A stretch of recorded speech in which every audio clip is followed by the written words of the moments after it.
오늘도 꼭 필요한 10분 함께 나누겠습니다. 시편 59편입니다. 1절에서 10절까지 읽겠습니다. 나의 하나님이여, 내 원수에게서 나를 건지시고 일어나 치려는 자에게서 나를 높이 드소서. 사악을 행하는 자에게서 나를 건지시고 피 흘리기를 즐기는 자에게서 나를 구원하소서. 저희가 나의 생명을 해하려고 엎드려 기다리고 강한 자가 모여 나를 치려하오니 여호와여, 이는 나의 범가를 인함이 아니요 나의 죄를 인함도 아니로소이다. 내가 허물이 없으나 저희가 달려와서 스스로 준비하오니 주여, 나를 도우시기 위하여 깨사 감찰하소서. 만군의 하나님 여호와, 이스라엘의 하나님이여, 일어나 열방을 벌하소서. 무릇 간사한 악인을 긍휼히 여기지 마소서. 저희가 저물게 돌아와서 개처럼 울며 성으로 두루다니고 그 입으로 악을 토하며 그 입술에는 칼이 있어 이르기를 누가 들으리요 하나이다. 여호와여, 주께서 저희를 웃으시리니 모든 열방을 비웃으시리이다. 하나님은 나의 산성이시니 저의 힘을 인하여 내가 주를 바라리이다. 나의 하나님이 그 인자하심으로 나를 영접하시며 내 원수의 보응받는 것을 나로 목독해 하시리이다. 아멘. 여기 그 표제를 보니까요, 사울이 사람을 보내어 사람을 죽이려고 그 집을 지킨 때에, 이렇게 되어 있습니다. 이 사건의 배경을 설명하고 있는 겁니다. 이 다윗은 그 참으로 살면서 어려운 일들을 많이 겪었죠. 굉장히 힘든 일들을 많이 겪었는데 그의 인생 속에서 여러 가지 힘든 일들이 많이 있었지만 그에게서 참으로 힘들고 어려웠던 것은 아무래도 사울과의 문제였습니다. 사울은 이 다윗에 대하여 어떻게 보면 굉장히 좀 영적인 문제이기도 한데요. 그 이유를 알 수 없는 그러한 미움을 이 다윗에게 퍼부었습니다. 일종의 시기일 수도 있고요. 어떤 왕으로서의 의기감일 수도 있고, 여러 가지 복합적인 그 마음의 문제들이 있겠죠. 그러나 그 다윗은 늘 사울에게 있어서 적대적이지 않고 그 사울에 대하여 자기의 어떻게 보면 자리를 잘 지키는 그러한 다윗이었습니다. 여기 3절을 보면은요, 오늘 본문의 3절에 보면 그래서 이렇게 말하죠. 저희가 나의 생명을 해하려고 엎드려 나를 치려하오니 여호와여, 이는 나의 범가를 인함이 아니요. 그렇게 분명히 밝히고 있죠. 지금 원수들이, 나의 대적들이 나의 생명을 해치려고 하고 있는데, 그런데 이것이 나의 범가로 인함이 아니라는 거예요. 또 나의 죄를 인함이 아니로소이다. 이렇게 이제 다윗이 고백하고 있습니다. 이러한 다윗의 말은요, 이런 뜻은 아니에요. 뭐냐면 자신이 언제나 옳다는 그런 뜻이 아닙니다. 자기는 살면서 허물이 없고 부족한 것이 없다, 그런 그 말이 아니고요. 다윗은 그 어떤 특정한 일에 대하여 이제 자신이 그 잘못한 것이 없다 하는 것을 말하고 있는 것입니다. 특히 사울에 대해서 다윗은 자신이 잘못함이 없음을 말하고 있는 것입니다. 다윗은 사울을 해하려고 하거나 사울에 대해서 적대감을 느낀 적이 없습니다. 뭐 사울의 그 왕권을 위협하기 위한 의도를 갖고 있었거나 그런 일을 결코 다윗은 하지 않았습니다. 그럼에도 불구하고 아니 오히려 사울에 대해서 어떻게 보면은 다윗은 왕으로서 하나님이 세우신 왕으로 그 존중하고 인정을 하면서 그 사울을 위해서 많은 일들을 사실 이 다윗이 했습니다. 그러나 사울은 다윗을 죽이려고 온갖 일을 이제 행한 것입니다. 오늘 기도해 보면 결국 다윗은 이러한 일들에 대해서 뭐 개인적인 원수를 갚아달라 그런 차원보다는요, 하나님 앞에 이런 일들에 대하여 바로 잡아달라는 이제 기도를 하고 있는 것이 오늘 이 59편의 기도의 내용입니다. 그래서 여기 5절에 보면은 어떻게 말하고 있는가 하면은 5절 만군의 하나님 여호와 이스라엘의 하나님이여 일어나 열방을 벌하소서 무릇 간사한 악인을 긍휼히 여기지 마소서. 벌해달라. 긍휼히 여기지 말아달라. 이렇게 말하고 있죠. 여기 이 열방이라고 말하고 있는데 이 열방은 왜 열방이라고 이렇게 표현하고 있는가 하면은 사실은 그 내부에 자신을 어렵게 하는, 또 사울이 특별히 자신을 이렇게 어렵게 하고 있는데요. 왜 열방이라, 이 열방이라는 표현은 이방 나라들에 대한 표현입니다. 그런데 이런 표현을 하는 것은 이렇게 같은 이스라엘 민족임에도 불구하고 어떻게 보면 냉정하게 얘기하면은 이방인들보다 더 못한 그러한 관계, 또 그러한 마음을 갖고 있다. 그런 것을 표시하고 있는 것입니다. 그래서 열방을 벌하소서 무릇 간사한 악인을 긍휼히 여기지 마소서. 이렇게까지 이제 다윗이 기도하면서 이러한 잘못되어진 일들에 대해서 올바른 의치를 올바르고 잡아달라 이렇게 이제 기도하고 있는 것입니다.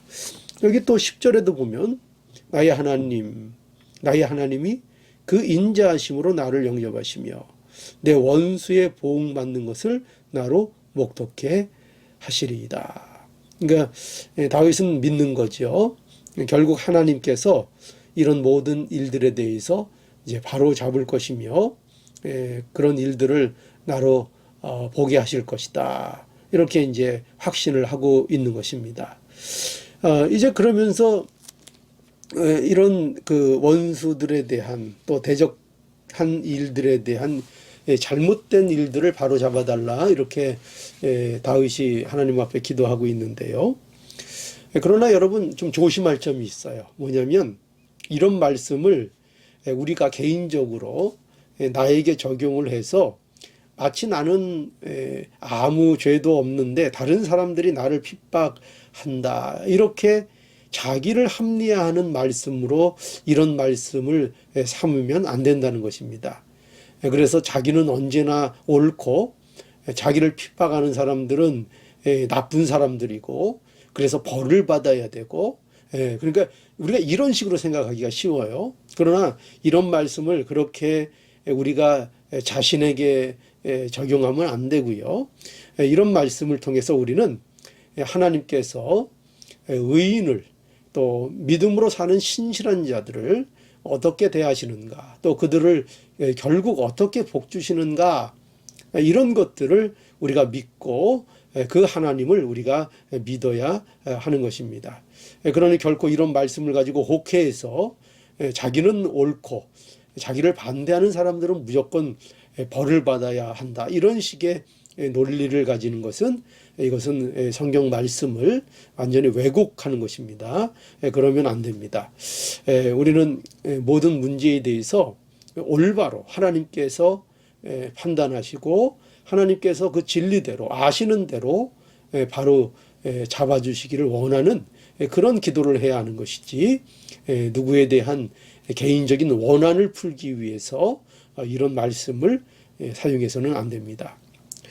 그래서 우리는 여기에서 생각할 것이 뭐냐, 중요한 것 이거죠. 하나님은 진실을 아신다 하는 겁니다. 하나님은 어떤 경우에도 하나님은 속지 아니하시고 진실을 아신다 하는 거고요.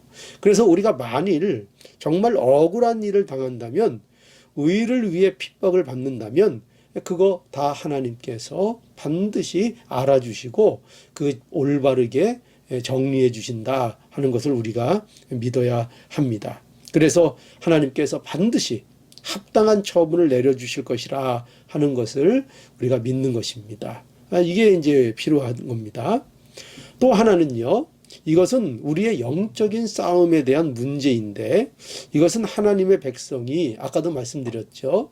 신실하게 믿음으로 사는 길에 악한 영의 핍박이 있다는 것과, 그러나 하나님께서 그런 자들에게 언제나 견고한 산성이 되어 주실 것이다 하는 것을 말씀하고 있는 것입니다. 그런 고백입니다. 그러니 오늘 우리가 우리 앞에 있는 어떤 고난들, 때로는 애매한 고난들, 이런 것들이 있을 수 있잖아요. 그런 일들을 당할 때 결국 신실한 성도들은 결국 그런 일들을 통해서 하나님을 더욱더 찬양하게 해주신다는 거예요. 그래서 우리가 이런 어려움들을 만날 때에 그것을 통해서 하나님을 더욱더 찬양하게 해달라고 우리가 하나님 앞에 기도해야 하는 것입니다. 이것이 오늘 이 말씀을 통해서 우리가 좀 보아야 할 내용입니다. 그래서 오늘 본문도 보세요. 결국에 어떻게 이 다윗의 기도가 끝나고 있는가? 많은 참으로 그 어렵고 속상하고 당혹스러운 일들 아닙니까? 그러나 결국 다윗은 이렇게 또 이런 내용을 결론을 맺는 겁니다. 16절 보죠. 나는 주의 힘을 노래하며, 나는 주의 힘을 노래하며, 그렇죠? 아침에 주의 인자하심을 높이 부르오리니, 주는 나의 산성이시며 나의 환난 날의 피난처이심이니이다. 나의 힘이시여 내가 주께 찬송하오리니, 하나님은 나의 산성이시며 나를 긍휼히 여기시는 하나님이시니이다. 보십시오. 여기 결국은 다윗은 하나님을 노래하고 하나님을 찬송하고 있지 않습니까? 주님이 나의 힘이라고 노래하고 있고요. 아침에 주의 인자하심을 높이 부르고 있다. 주님이 나의 산성이십니다. 나의 환난 중에 나의 피난처가 되십니다. 이 노래를, 이 찬송을 결국 다윗이 하고 있는 것입니다. 그러니 여러분, 우리가 어떤 우리에게 고난, 어떤 대적, 어떤 애매한 고난이 있어도 그것으로 하나님께서 결국은 어떤 거예요? 하나님께서 그것 가지고도 하나님이 영광을 받으신다는 겁니다. 하나님이 그렇게 영광을 받으시니까 여러분, 우리의 삶에 있어서 참으로 우리가 복된 자들인 것을 다시 한번 우리가 알게 됩니다. 이것이 바로 성도의 복인 것이고 성도의 삶인 것입니다. 그러니 오늘 이 본문 말씀처럼요, 우리도 주의 힘을 노래하고요. 오늘도 이 아침에 주의 인자하심을 높이 부름으로 주가 우리의 산성이시요 나의 환난 날의 피난처입니다. 이렇게 노래하면서 실제로 우리의 삶 속에 피난처 삼는, 우리 하나님을 피난처 삼는 이 복된 삶이 오늘도 될 수 있기를 간절히 바랍니다. 결코 우리에게 있어서 이 어떤 대적과 고난도 하나님이 이것을 통해서 영광 받으신다는 거, 이거 꼭 기억하셔서 이 성도의 복을 오늘날 우리의 현실 속에서 누리는 참된 복이 우리 모두에게 있기를 오늘도 이 말씀 속에서 간절히 바랍니다. 기도하겠습니다. 거룩하신 하나님, 은혜와 사랑을 감사합니다. 참으로 저희에게 여러 가지 믿음으로 살기 위해서 오는 고난들이 있을 줄 압니다. 때로는 애매한 고난도 저희에게 있습니다. 그러나 하나님께서 결국은 이 모든 것을 통해서 하나님의 영광을 나타내시며 우리로 하여금 하나님이 나의 산성이십니다. 나의 환난 중에 피난처이십니다. 라고 고백하며 살 수 있게 만들어 주신다고 했사오니 아버지 하나님 감사합니다. 이런 삶이 우리 가운데 이루어지고 있는지 오늘도 한번 점검하는 이 말씀이 되게 해주시고 오늘도 하나님을 우리의 산성이요 우리의 피난처로 삼는 아니 그것을 확신하는 우리의 복된 삶이 되게 하여 주옵소서. 감사하며 예수님의 이름으로 기도하옵나이다. 아멘.